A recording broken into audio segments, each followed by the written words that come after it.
Alaala na iniwan mo. Kapag naisip ko, nalulungkot ako.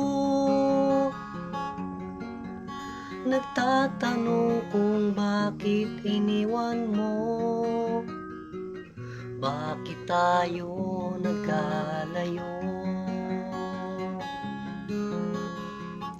Alaala ng ating mga nakaraan.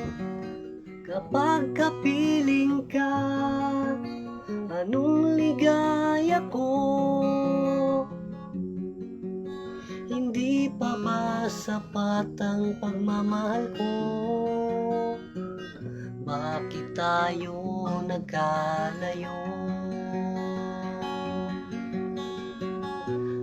Tingin sa isip, ganyan talaga ang pag-ibig. Huwag sanang limutin mga pangako ng pag-ibig. Ganyan talaga ang pag-ibig.